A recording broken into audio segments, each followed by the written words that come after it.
Morning, my gospel musicians family. How you guys doing today? Hope everybody's doing great. So this video that you'll see after this is an excerpt taken from my course, How to Harmonize Any Melody. I am still away in Florida on sort of vacation / house hunting because, as I discussed in my live stream last week, we'll be relocating here. So I'm still away, haven't really posted or recorded any new content. So I've taken an excerpt from the course, How to Harmonize Any Melody, and I'll post that for you guys today. So I hope you enjoy. I never like to leave you guys without any information or new tutorial stuff to work on. So have at that, and next week we'll resume our usual upload and content. All right? So stay blessed, and I will see you in 7 days. Have a good one.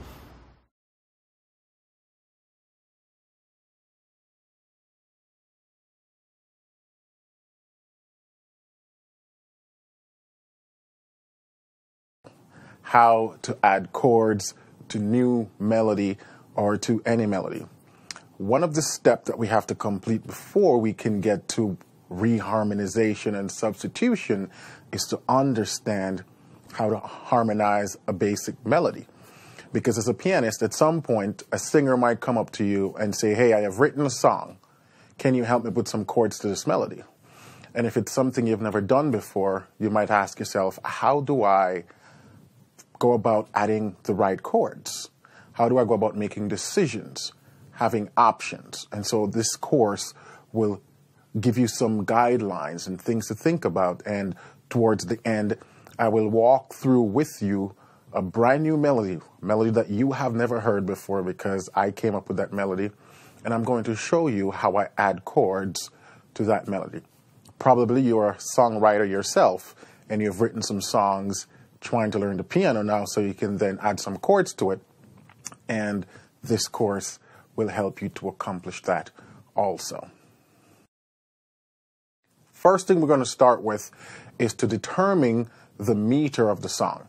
And what do I call the meter? It's whether or not the feel of the song is in 3 or it's in 4.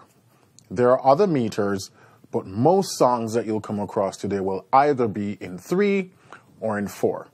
And so when you hear the count 1, 2, 3, 4, 1, 2, 3, 4, the song is in 4.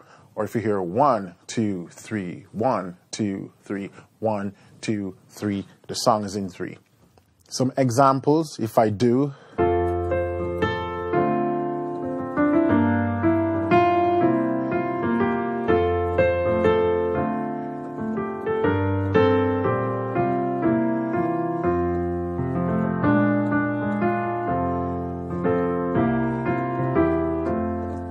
That was a progression, or just me improvising some chords in 3 time. 4 time would be something like.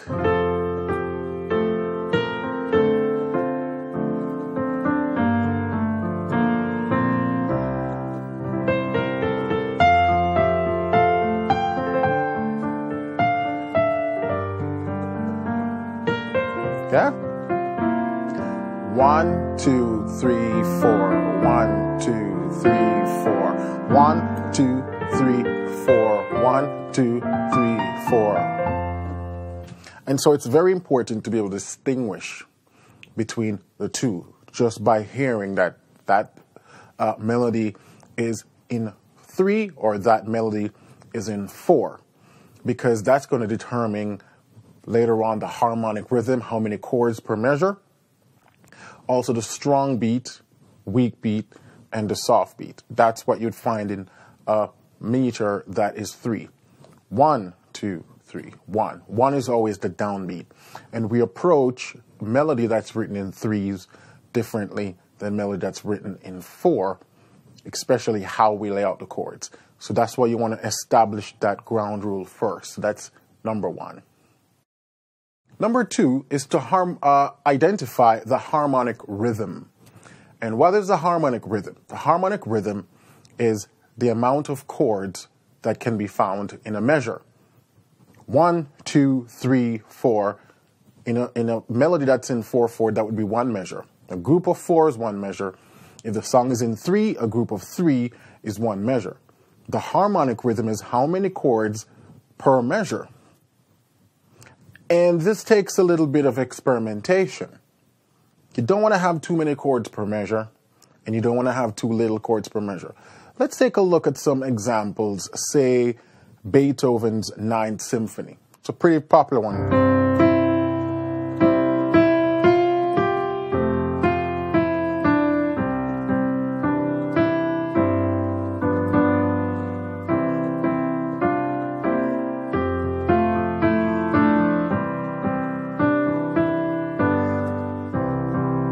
What was the harmonic rhythm in this song? First, the meter of the song is in 4, but the harmonic rhythm, 1, 2, 3, 4. One chord, 1, 2, 3, 4. Still only one chord, 2, 3, 4. Slightly different change here. Then back to. That's only one chord. One chord. One chord. Then. So this melody, the harmonic rhythm was pretty spaced out. For the most part, it was one chord per measure. Now, does it have to remain like that? No, because I could have added more chords in there. And this is where the concept of passing chord comes in. And later on in the video, I'm going to show you with that melody that we'll be harmonizing how to first add chords and then how you can add additional passing chords to make it more interesting without making the song too crowded with chords. Let's go back to Beethoven 9. Take a look at this.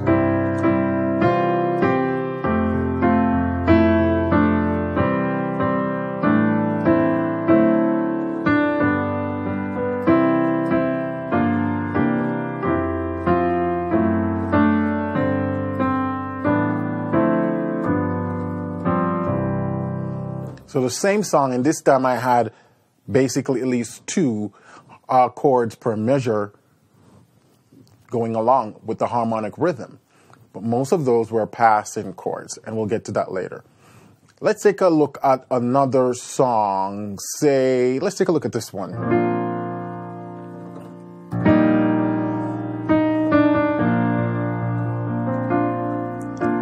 Meter of 4.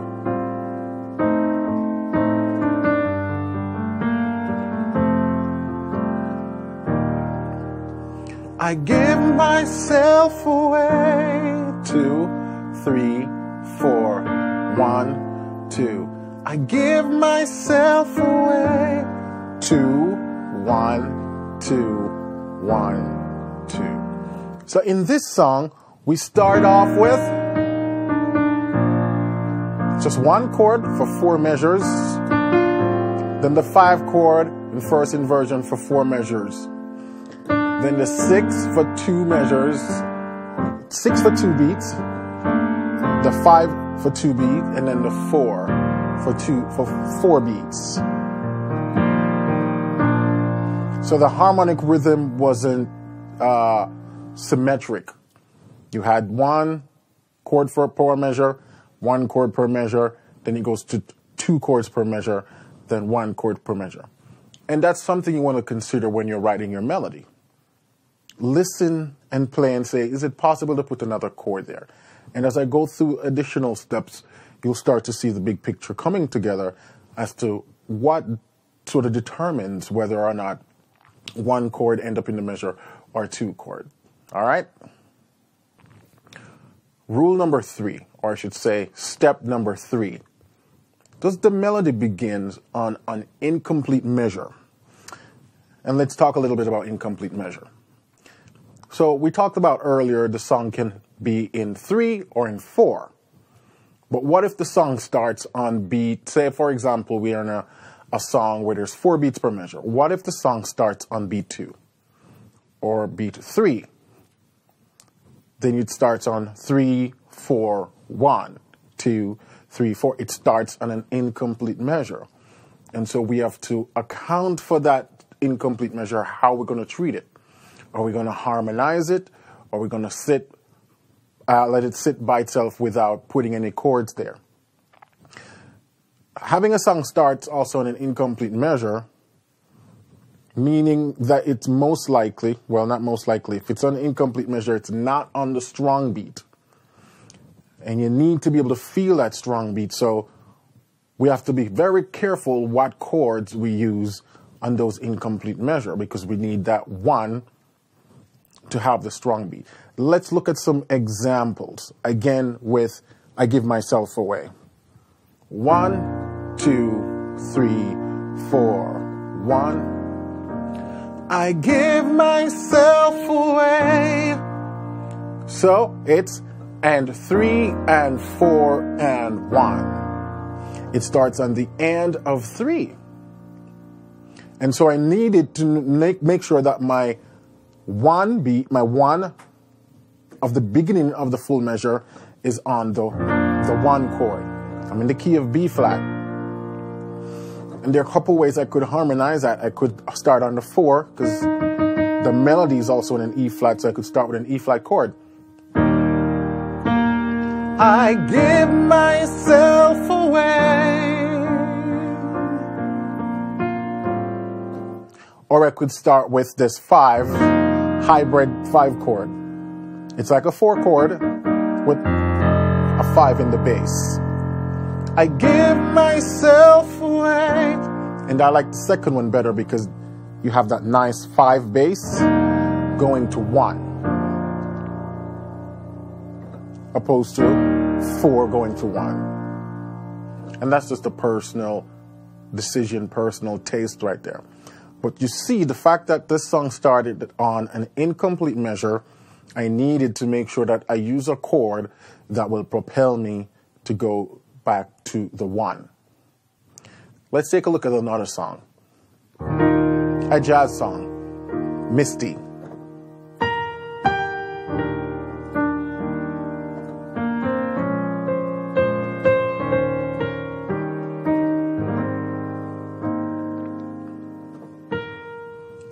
Look at me,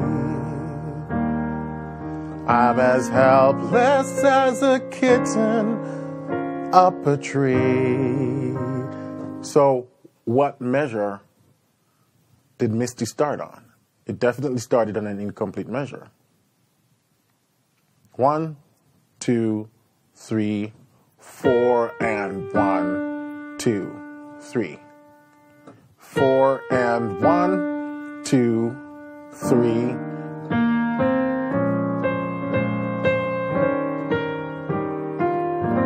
And so if you're doing this with a song, a new song, like a song that you have written yourself or someone else has written, it's important to have the person sing the song or you sing the song and try to count out the first couple measures to make sure that if it starts in an incomplete measure, you know exactly which beat of the measure it starts on. Or to find out if the song is in 3 or is in 4. And you'll be able to feel those strong beats. Yeah?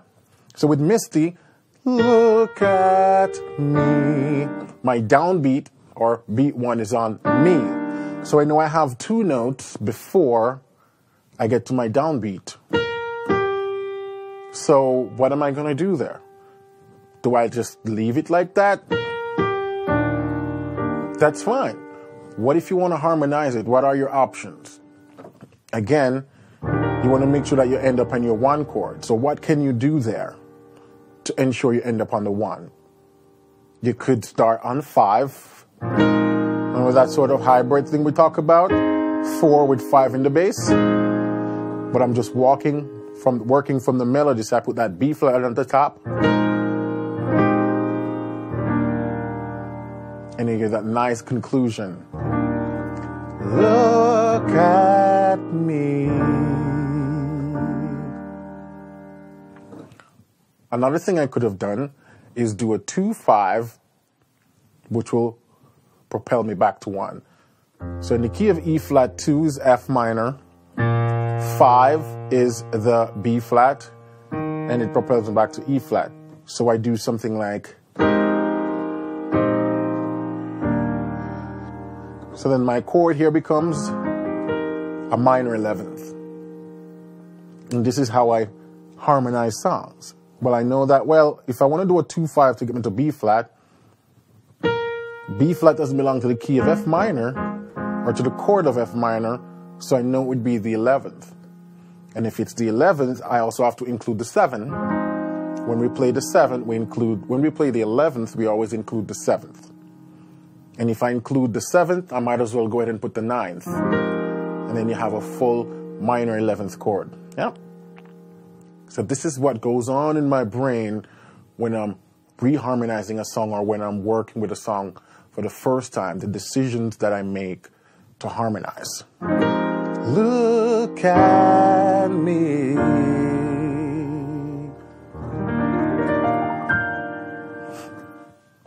Let's take a look at another one, Autumn Leaves.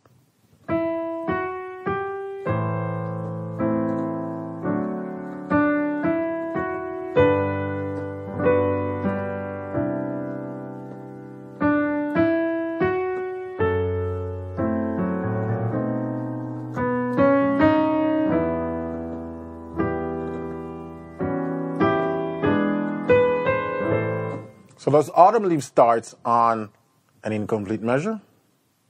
1, 2, 1, 2, 3, 4, 1, 2, 3, 4, 1, 2, 3, 4, 1, 2, 3, 4, 1, 2, 3, 4.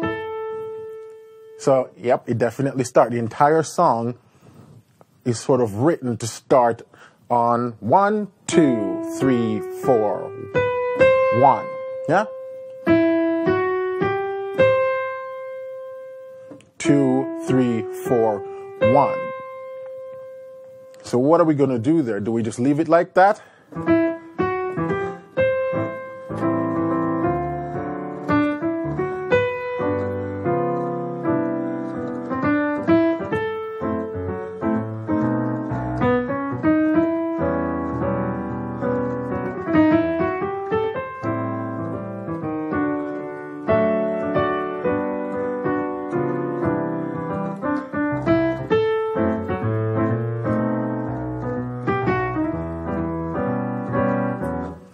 I would leave it like that, partly because most of the recordings you hear with the song, they leave that part open. These autumn leaves, you know, by my window.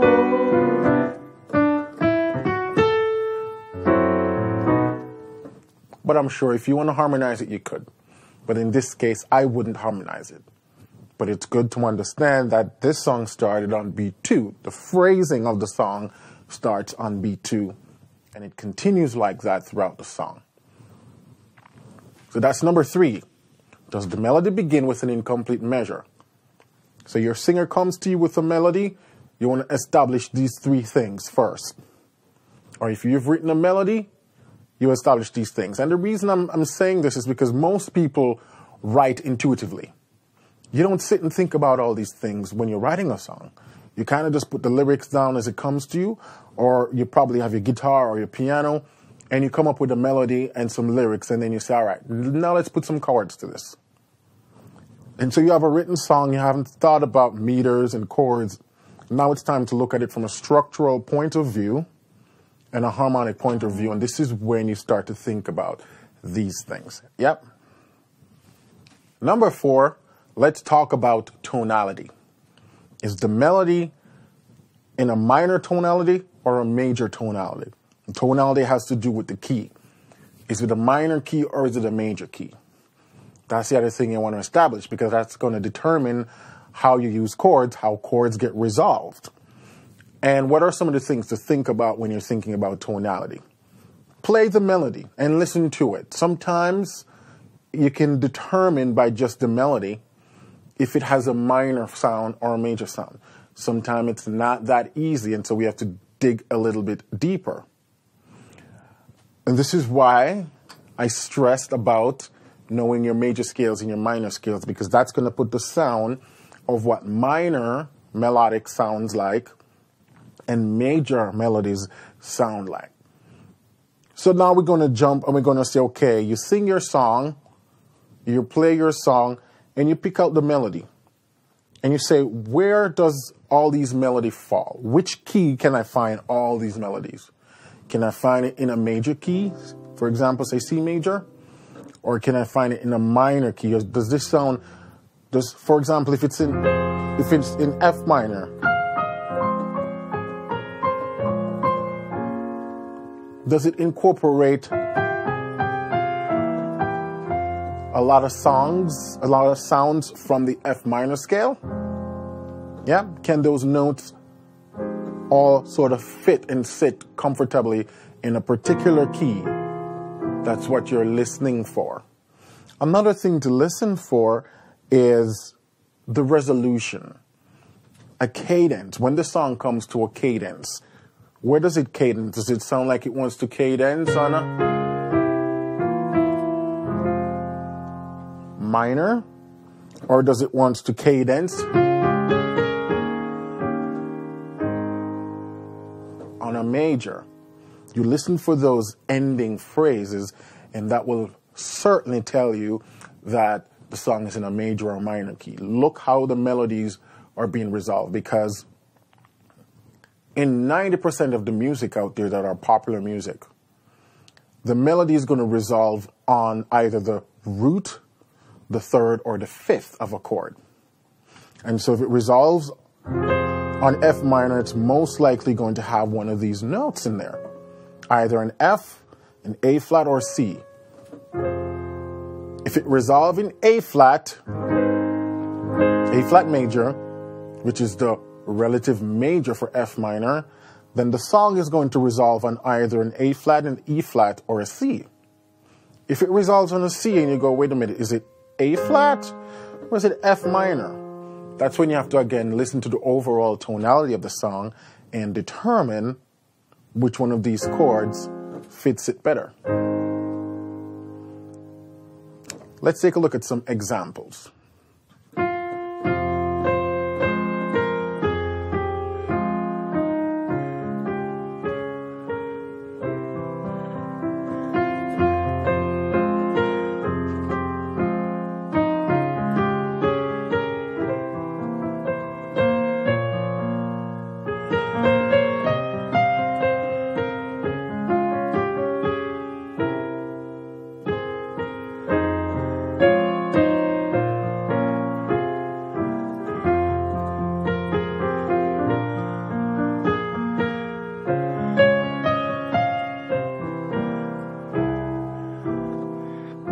Is that in minor or major? Most definitely minor.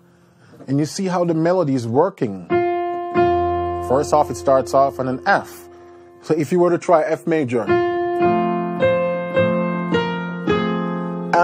doesn't work. Definitely minor.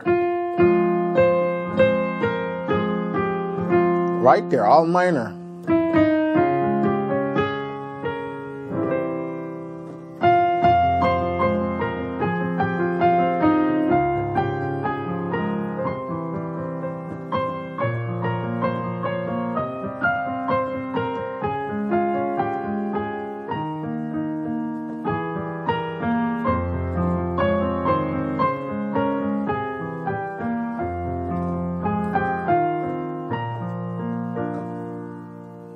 That's a screaming minor right there. Let's take a look at another one.